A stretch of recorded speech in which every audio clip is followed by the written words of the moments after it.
오늘 이 시간 우리에게 주시는 하나님 말씀은 신약성경 사도행전 7장 말씀입니다.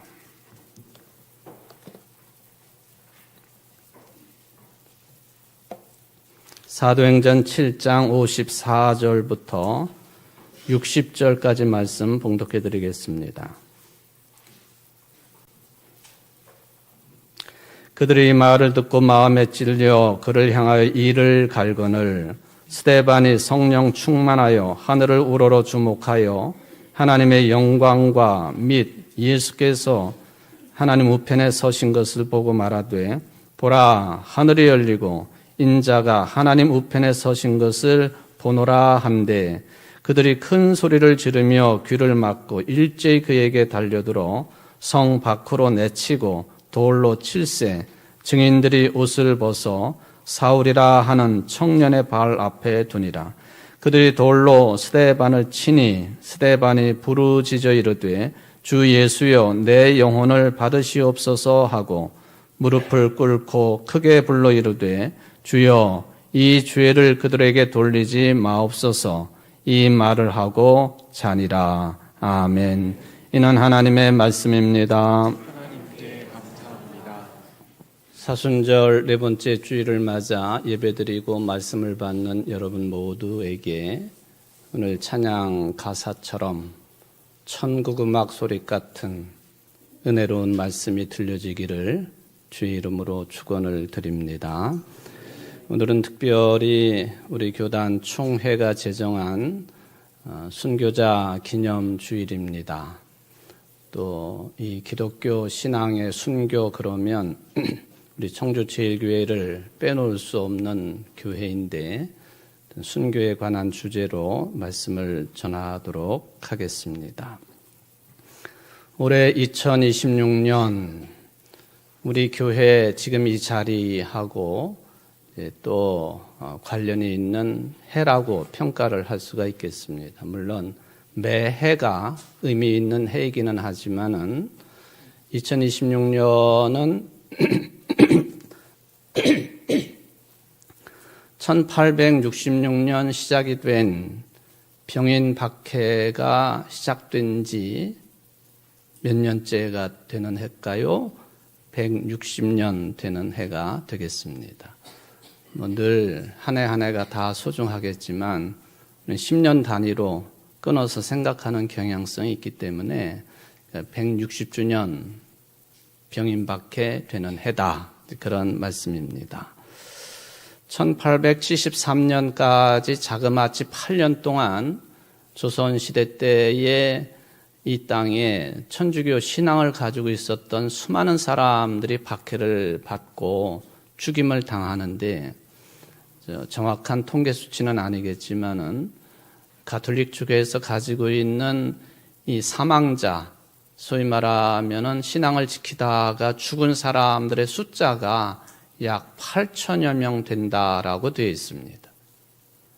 그러니까 8년 동안 8천여 명이 죽은 것이니까 1년에 1,000명 정도씩 신앙 때문에 순교를 당하거나 죽게 되었다. 그런 박해 시대였다 하는 것입니다.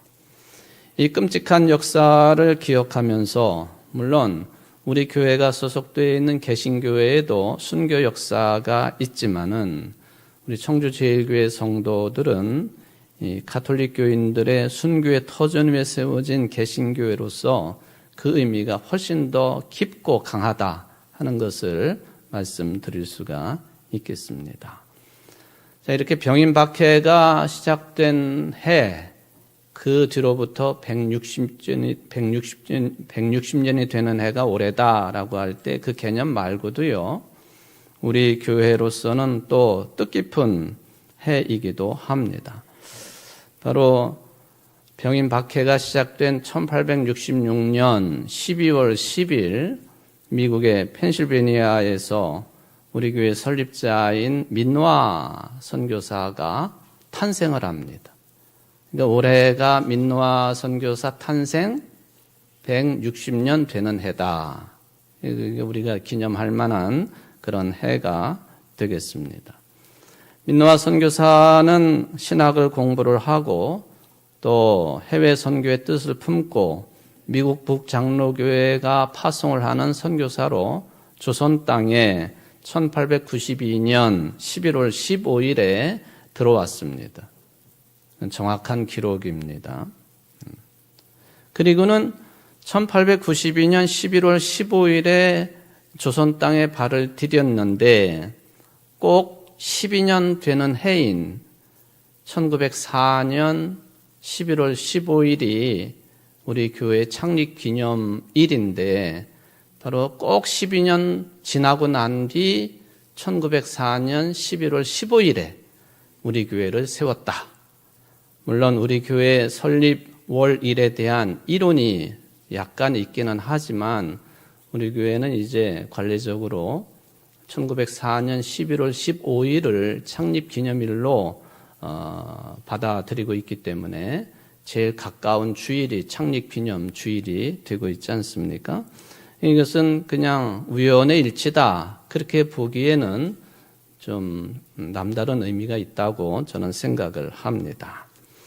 민노아 선교사가 1925년에 청주 지역에서 활발하게 활동을 할 때에 그 미국에 선교 보고를 보낸 내용이 있는데 그게 더 코리아 미션 필드라고 하는 선교 잡지에 기록된 내용이 이런 내용이 있습니다. 그때가 1925년에 그 잡지 내용이니까요. 60년 전에 청주는 천주교 박해가 가장 악명 높게 전개되었던 곳 중에 하나이다.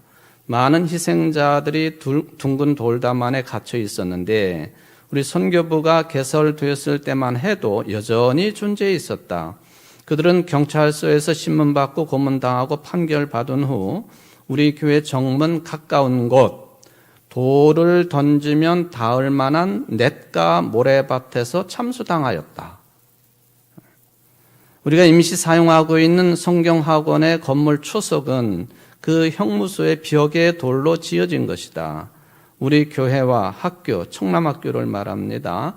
학교는 지금 그 경찰서 부지 위에 서 있다. 그 고문실이 아직도 있는데 그것이 목사관이다. 개인적인 이야기를 하면 그 무서운 병임 박해 사건이 있던 바로 그 해에 먼 미국 땅에선 한 아기가 태어났고 미국에서 태어난 그 아이가 바로 1904년 성도들의 순교의 피로 말미암아 성별된 그 땅을 사서 그리스도의 나라에 바치게 되었다. 1925년도 선교 보고 내용입니다. 그 기준으로 보면은 60년 전 1866년 그런 이제 연도를 찾아낼 수가 있겠죠. 여기 특이한 것이 이 고문실이 아직도 있는데 1925년도에 그것이 목사관이다. 그렇게 되어 있습니다. 물론 정확한 위치를 파악할 수 있느냐, 그거는 또 여러 의견이 있을 수 있지만은 여러분들 옛날 구현직 목사님이 기거하셨던 목사관, 또 제가 기억하는 것은 다른 분들은 잘 모르겠는데 김성심 전도사님도 사셨던 목사관, 또 강재규 목사님도 사셨던 목사관, 여기 주차장 출입구에 있었던 목사관이죠. 옛날 마지막에는 그냥 함석 지붕으로 제가 기억이 되는데 그곳 같아요.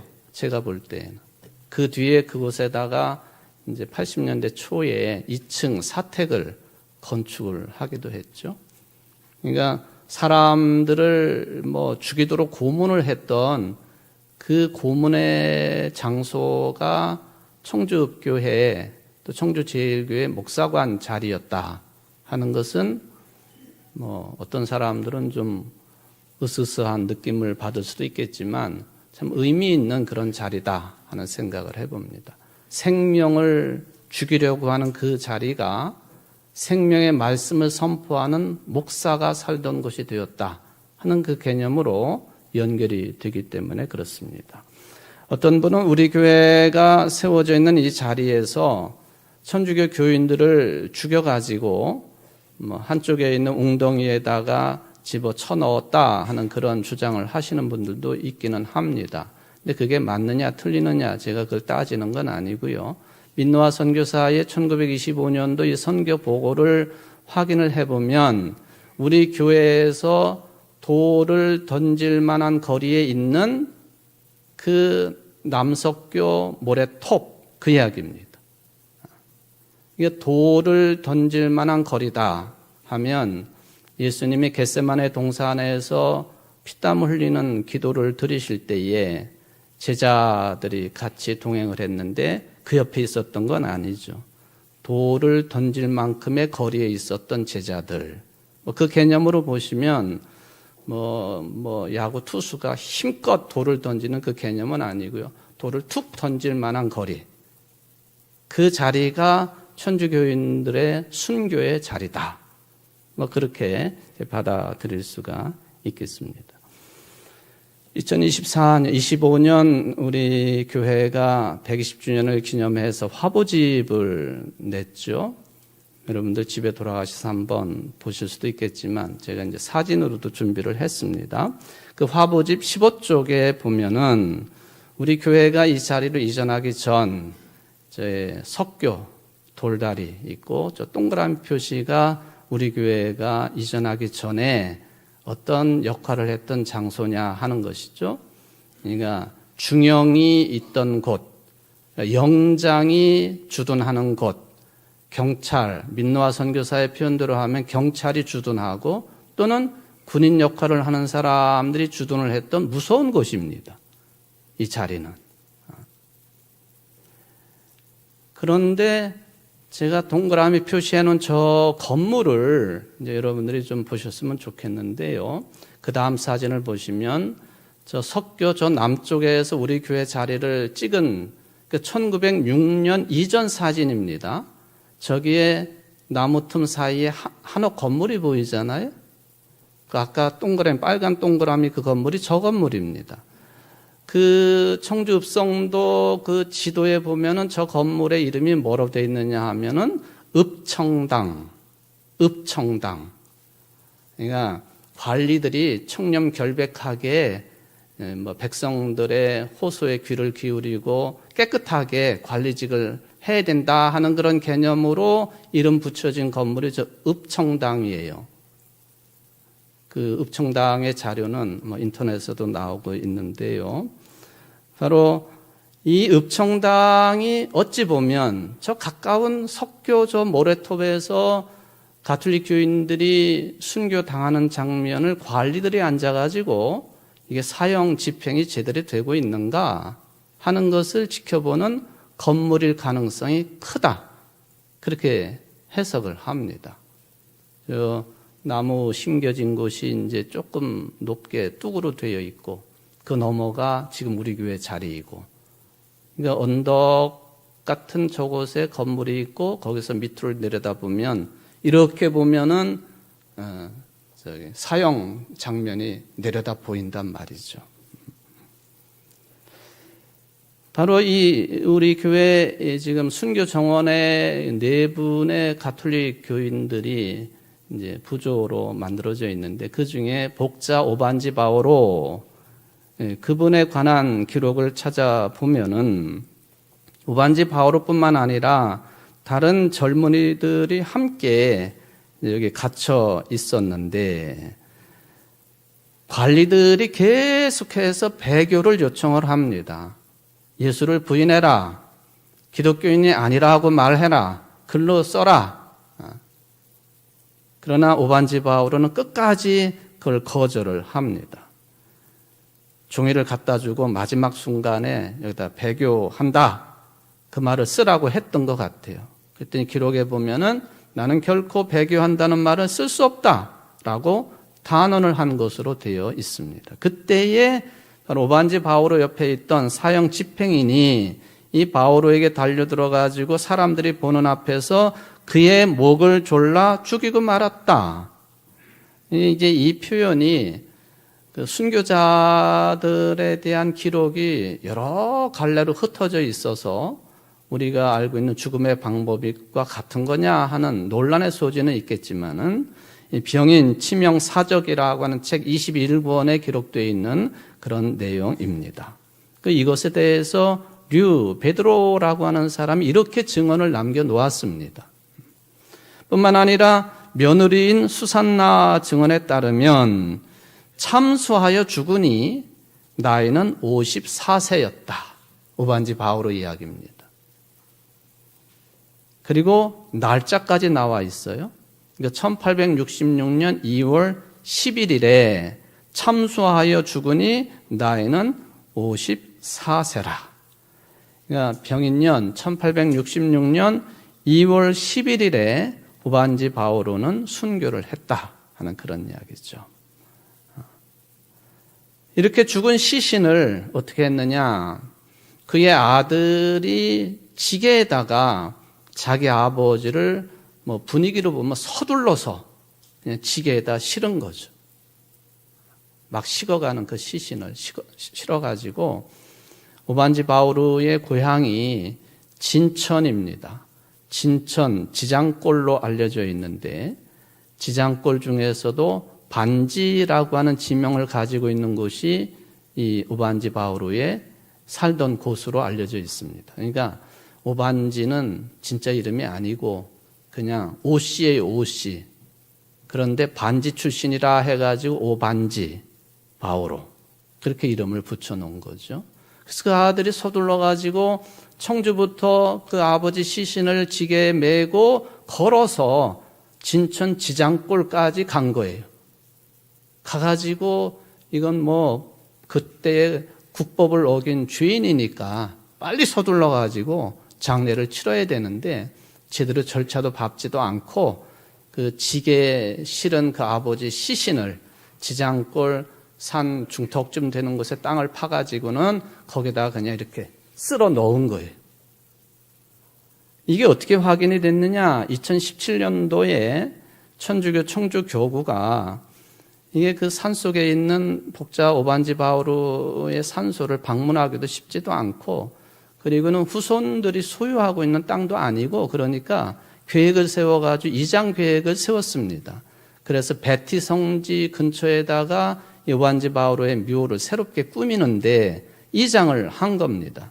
이장을 하려니 땅을 파고 그의 유해를 발굴을 해야 되는데 그 뼈만 남아 있는데 그 뼈도 그러니까 160년, 그러니까 2017년도에 한 거니까 지금부터 한 10년 전에, 150년 전쯤인 것 같아요. 뼈가 그대로 거의 그 땅이 진공 상태처럼 돼가지고는 뼈가 그대로 남아 있었다. 근데 그 뼈의 그 배치 모양이 지게에서 기역자로 꺾여 있었던 그 몸을 그대로 쓸어 넣은 거니까 뼈의 모양도 기역자로 그렇게 있었다. 네.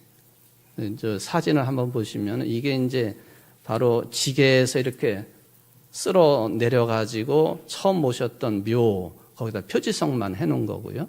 그 다음에 이게 이제 그 묘고요. 그 다음에 이제 베티 성전으로 이전하기 위해서 이제 파묘를 하고 보니까 오반지 바오로의 뼈들이 저렇게 추려진 겁니다. 그리고는 새롭게 묘를 만들어 가지고 이장을 했다 하는 그런 기록이 여러 군데에 나와 있습니다. 자, 여기서 나온 뼈를 가톨릭에서는 전통적으로 성인들의 유해에 대한 공경심을 신앙관하고 연결시켜 놓는 그런 역사가 있기 때문에 그 역사가 서기 2세기 때부터 이어져 오는 역사입니다.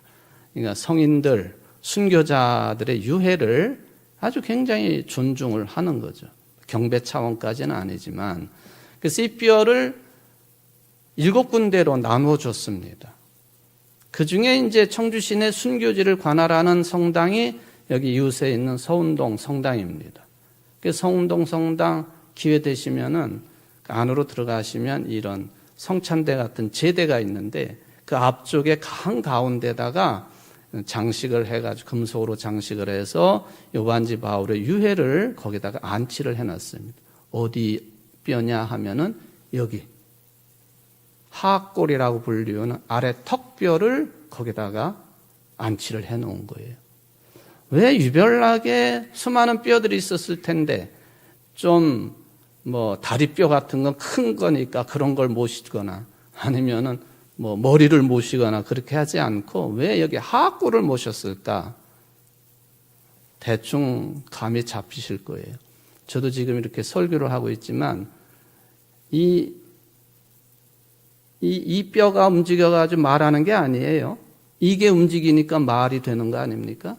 이거를 움직여서 10,000번을 죽여도 내가 예수 그리스도를 부인할 수 없어 나는 배교할 수 없어 라는 신앙 고백을 할 수 있었던 가장 결정적인 뼈가 이 뼈란 말이죠.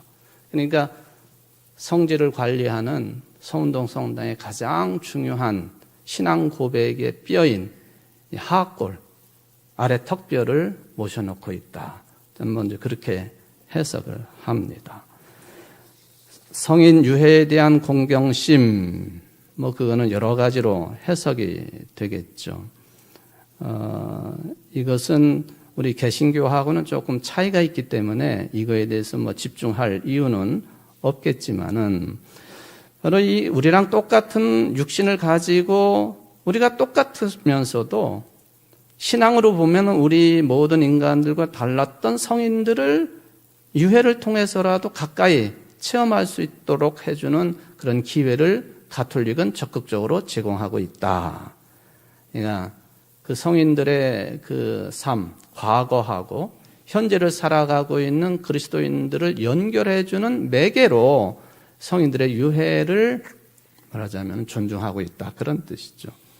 에스겔서에 있는 말라붙었던 뼈들이 그것이 들러붙어가지고 군대를 이룬다 하는 것처럼 말라붙은 뼈들이 지금도 말하고 있다. 죽은 자들이 산자들에게 말하는 것이고 죽은 자들이 산자를 살리는 것처럼 아마 그런 역할로 가톨릭에서는 받아들이고 있지 않나 그런 해석을 해볼 수가 있습니다. 지난달 2월 22일부터 이번 달 3월 22일까지요. 이탈리아에 있는 옴브리아주 아시시라고 하는 성 프란체스코의 도시입니다. 주여 나를 평화의 도구로 삼아주소서 그런 기도문을 남겨놓으셨던 성 프란체스코 탁발성이었고 그리고 모든 동문들과도 대화가 가능했던 그런 분으로 알려진 프란시스. 이분의 유해가 800년 만에 공개가 되어서 지금 진행 중에 있죠. 3월 22일까지니까. 저게 지금 그동안에 중앙제대 밑에 무덤을 몰래 만들어가지고 그렇게 거의 손을 못 대도록 숨겨놓았던 그 뼈지만 중간중간에 수사들이 저 뼈가 잘 보존되고 있는가 늘 관찰하고 있었다고는 해요. 그런데 선종 800주년을 맞아가지고 올해 일반에게 공개를 하고 있습니다. 저게 전체 몸이고요. 저기 머리이고요. 다리 부분이고 여러 가지 부장품들과 함께 공개가 되어지고 있습니다. 어쨌든 이 가톨릭은 이러한 신앙관을 가지고 있다. 그걸 틀렸다 맞았다 그렇게 말할 필요는 없겠고요. 우리가 한번 생각해 볼 수 있는 그런 내용이 되겠습니다. 우리 교회가 이처럼 가톨릭 교인들의 순교의 터전 위에 개신교회가 세워져 있다라고 하는 이것에 대해서 작년 12월 25일 성탄절에 MBC 청주방송국 방송으로부터 CJB 방송으로부터 또 가톨릭 평화의 신문, 가톨릭 신문 이게 계속해서 취재가 있었고 또 그런 내용들이 방송이 되었고 또 신문 지상에 보도가 된 것을 확인을 해 볼 수가 있겠습니다. 그 신문 중에 한 신문에 보면은 우리 교회 이 자리를 연중 가톨릭 교인들이 한 7천여 명 정도 성지순례견 방문하는 것으로 가톨릭은 통계 수치를 잡고 있습니다. 우리는 그 숫자를 헤아리지 않으니까 잘 모르겠는데요. 어쨌든 그렇습니다. 내년이 가톨릭의 서울 세계 청년 대회가 이제 있는데 큰 행사죠. 교황도 아마 이때 방문하리라고 보여지는데요. 이때에 우리 교회의 그런 가톨릭과 개신교의 연결 또는 일치 이런 정신이 있기 때문에 그 전 세계에서 오는 그 청년들 가운데에 청주를 방문하는 사람들은 아마 우리 교회에 방문을 해서 이런 역사를 배우고, 또 그러기 위해서 청주 교구에서는 말하자면은 영어가 가능한 안내를 이제 하려고 준비 중에 있다 하는 그런 이야기를 듣게 됩니다. 전통적으로 보면은 어떤 경우를 순교한 것으로 인정을 하느냐, 저는 이게 제가 한두 번 여러분들에게 언급을 했던 내용이기는 하지만은 몇 가지가 있습니다. 그 첫 번의 내용이 뭐냐 하면은 기독교 신앙에 대해서 증오심을 가지고 있는 그런 사람에 의해서 미움을 당하고 박해를 받아야 된다, 그렇게 되어 있습니다. 말하자면 그리스도인이 아닌 세상 사람들로부터 박해를 받았느냐, 이게 이제 순교의 기준 중에 하나입니다. 두 번째가 이 죽음을 순교자가 스스로 자발적으로 받아들였느냐. 피할 수 있음에도 불구하고 오반지 바오로와 함께 했던 두 명의 청년은 피해버린 건데, 오반지 바오로처럼 그 신앙을 지키기 위해서 죽음을 기꺼이 받아들였느냐. 두 번째 기준입니다. 세 번째, 실제로 죽었느냐. 이걸 적색 순교라고 그러죠. 붉은 피를 흘리며 실제로 죽었느냐. 진짜 죽어야만이 순교로 인정이 된다 하는 것이죠. 그리고 이 내용은 다른 증인이 필요한 것인데, 어떤 박해자가 신앙 자체를 없애려고 하는 의도를 가지고 죽였다 하는 것이 입증이 되어야 된다는 거예요. 이게 순교자가 된다고 하는 것은 매우 까다로운 과정이 필요하다는 겁니다. 그리고 그렇다고 해서 뭐 집안, 친인척, 자녀손들이 우리 아버지 순교했습니다 이렇게 말한다고 되는 건 아니고요. 이 말하자면 교회가, 가톨릭 교회가 교구청이나 또는 한국의 가톨릭이나 교황청이나 시성이나 시복의 절차를 거쳐서 심사해서 확정한다, 그렇게 되어 있습니다. 반면에 우리 개신교 측에서 보면 우리 교단은 이런 걸 가지고 있지는 않지만 형제 교단인 대한예수장로의 통합 측에 보면은 순교자 추서 규정 이런 내용을 이제 두고 있습니다. 심사해서 순교자인지 아닌지를 판단한다, 그런 이야기가 되겠습니다. 요즘은 순교에 대한 개념이 여러 가지로 해석이 되겠습니다. 그러니까 옛날처럼 그렇게 피를 흘리고 죽는 순교만 순교냐, 그게 아닐 수 있다 하는 그런 개념의 접근이 되겠습니다.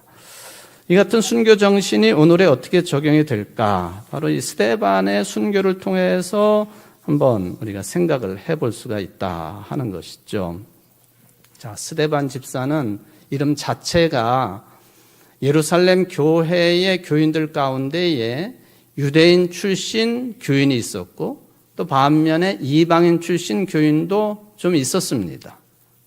7 집사로 뽑힌 사람들 중에는 바로 이 이방인 출신 그리스도인들이 있었다는 얘기예요. 그 중에 한 사람이 스데반 집사입니다. 스테파노스. 그러니까 놀라운 일이죠. 유대인이었다가 그리스도인 된 사람, 특별히 예수님의 제자 중에 기독교 2000년의 역사 속에 최초로 순교자가 나온 게 아니라는 거예요. 그게 누가복음의 입장입니다. 그 내용이 누가복음의 2편인 사도행전에 나와 있는 거예요. 그게 스데반 집사입니다. 유대 그리스도인이 아닌 이방 그리스도인이 기독교 역사의 최초의 순교자다 하는 말씀이 되겠습니다. 그런데 이 스데반은 예수님의 제자 사도들의 버금가는 영적인 권위를 가지고 있는 것으로 기록을 합니다. 사도행전 6장 8절 10절에 보면 스데반이 은혜와 권능이 충만하여 큰 기사와 표적을 민간에 행하니 이른바 자유민들, 즉 구레네인, 알렉산드리아인, 길리기아와 아시아에서 온 사람들의 회당에서 어떤 자들이 일어나 스데반과 더불어 논쟁할세 스데반이 지혜와 성령으로 말함을 그들이 능히 당하지 못하여. 사도들보다 어쩌면은 더 큰 능력을, 영적인 권위를 가지고 있었다, 그런 뜻입니다. 스데반 다음에, 그러면 그 다음에 순교자가 누구냐? 예수님의 제자 대야고보가 그 다음 순교자로 됩니다. 즉 예수님의 제자 중에 최초의 순교자는 야고보예요. 야고보라는 인물이 3명 등장하는데 그중에 대야고보로 불리우는 산티아고, 그 산티아고가 스페인 말로 성 야고보라는 뜻이거든요. 야고보가 스페인 땅끝까지 가가지고 복음을 전했고 돌아왔다가 죽임을 당해서 그 유해가 다시 스페인으로 갔다. 그런 이야기죠. 이게 아주 누가복음의 신앙적인 관점, 세계적인 관점, 또 사람을 보는 관점, 그것이 사도행전에도 그대로 이어졌다. 그렇게 보면 됩니다. 약자, 여성과 나그네, 죄인, 세리 이런 사람들의 관심이 누가복음이 훨씬 많아요. 그러니까 유대 그리스도인이 아니라 또 예수님의 제자 유대인 출신이 아니라 이방인 출신인 스데반이 최초의 순교자가 되었다고 하는 이 누가의 기록은 매우 의미심장하다. 그런 이야기입니다. 스데반은 죽으면서 아주 특별한 체험을 합니다. 오늘 본문 55절, 56절이죠. 스데반이 성령 충만하여 하늘을 우러러 주목하여 하나님의 영광과 및 예수께서 하나님 우편에 서신 것을 보고 말하되 보라 하늘이 열리고 인자가 하나님 우편에 서신 것을 보노라. 자기를 돌로 쳐 죽이고 있는 유대인들과 사람들에게 이 신앙 고백을 남겨놓았습니다. 하늘을 쳐다봤습니다. 하나님의 영광이 드러났고 그리고 그 영광의 하나님 옆에 예수님이 서 계셨다. 이거는요 쉽게 말하면 하나님의 영광과 예수 그리스도의 영광은 동일하다 그 얘기입니다. 이 이야기를 들었으니 유대인들이 가만히 있을 수가 없는 거예요. 어떻게 우리가 우리의 손으로 죽음으로 몰아넣은 예수라는 사람이 우리의 전능하신 하나님과 같은 영광을 취할 수 있느냐? 신성 모독이다 해가지고는 돌을 들어가지고 스데반을 쳐 죽인 겁니다. 율법에 따르면 특히 신성 모독은 반드시 돌로 쳐 죽이도록 되어 있습니다. 얼마나 끔찍한 일입니까 이게? 지금도 저 인도 같은 나라에서는 백주 대낮에 어떤 사람을 쓰러뜨려 놓고 돌로 치는 그런 장면들이 있습니다. 제가 볼 때에는 계급사회이기 때문에 계급의 갈등이거나 아니면은 힌두교와 이슬람교, 불교, 기독교 막 섞여 있는 그러면서도 힌두교가 훨씬 더 강대한 나라라서 그런 종교 간의 갈등 때문에 저러나 무지막지하게 이런 그 한아름 되는 돌을 들어가지고 머리를 내리치고 가슴을 내리치는 그런 모습을 지금도 볼 수가 있습니다. 이거는 율법의 어떤 부칙과 같은 그런 내용으로 진행돼야 되는 것인데 그 스데반의 죽음이 합법이냐 불법이냐 그런 논란도 있게 됩니다. 왜냐하면은 오늘 본문에도 그런 내용이 비춰졌어요. 예루살렘 성 밖으로 일단 끌고 나가야 됩니다. 그리고는 언덕에서 밀쳐야 돼요. 첫 번째 증인이 그 죽일 사람을 밀쳐서 굴러 떨어져 가지고 죽으면 그걸로 끝이지만 죽지 않고 살아있으면 그 다음부터 돌을 들어가지고 가슴을 내리치고 갈비뼈와 심장과 폐가 다 터지도록 그렇게 만들어 죽이는 게 이게 투석형입니다. 끔찍한 죽음이죠. 돌에 맞아 죽으면서 스데반이 2마디를 외쳤습니다. 주 예수여 내 영혼을 받으시옵소서.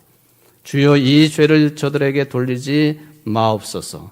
이 말을 끝으로 숨을 거두었다. 그런 이야기죠. 21세기를 살아가는 우리들에게 순교라는 게 무슨 의미가 있겠습니까? 순교의 영성이 무엇입니까? 그렇게 질문이 가능하겠습니다만은 마지막 내용만 정리를 하겠습니다. 여러분, 헬라어로 순교자라고 하는 마르투스라고 하는 이 단어는 기억하실 분들이 계실 거예요. 순교자인 마르투스는 순교자 개념만 있는 게 아니라 증인이라는 뜻이 함께 있습니다. 순교자, 증인, 한 단어인 마르투스를 사용한다. 그런 이야기입니다. 말하자면 순교 영성으로 산다고 하는 것은 우리의 삶에서 복음의 증인으로서의 정체성을 반드시 유지한다, 그런 뜻입니다. 우리나라 같은 상황 속에서 복음대로 산다고 하는 사람들이 거짓말하지 아니하고 짬짬이 하지 아니하고 그리고 이런저런 불법적인 어떤 행태나 말이나 이런 것 없이 직장생활 하기가 쉬운가요? 아니, 바르게 정직하게 말씀에 따라서 세상을 살아가는 그것 자체가 이미 순교의 영성이다 하는 겁니다. 그게 2000년 전에 또 수백 년 전에 순교한 사람들의 순교 영성의 재해석이 됩니다. 우리는 그렇게 살아야 된다는 거죠. 바르게 살아야 된다. 정의롭게, 공의롭게, 복음에 따라서. 우리가 21세기를 살아가면서 이런 순교 영성으로 사는 그 삶이 힘들지만은 돌에 맞아 죽는 것보다는 낫지 않겠습니까? 바르게 살아야 되지 않겠습니까? 옳게 살아야 된다는 거예요. 거짓말하지 말고. 특별히 우리가 살다가 보면은 반생명적인 일에 그런 어떤 역사에 은근히 끼어 있는 경우가 많지 않습니까? 순교의 영성으로 산다고 하는 것은 생명을 훼손하는 일이나 그런 세력에 가담하지 않고 사는 삶입니다. 늘 그리스도 안에서 이런 반생명적인 현상을 거부하면서 순교의 영성을 가지고 메멘토 모리, 죽음을 직시하면서 살아가는 게 현대의 순교의 영성이다, 그런 뜻입니다. 그렇지 않아도 순교자의 터전 위에 세워진 교인의 삶을 산다는 게 늘 책임성이 따라 붙는 것입니다만은 오늘 총회 순교자 기념주의를 맞아서 순교의 영성을 다시 한번 확인하시고 죽음을 직시하면서 복음 안에서 바르게 살기로 다짐하고 또 부족하면 성령의 도우심을 간구할 줄 아는 여러분들 되시기를 주의 이름으로 축원을 드립니다. 자비하신 하나님, 스데반이 돌로 쳐 죽임을 당했습니다.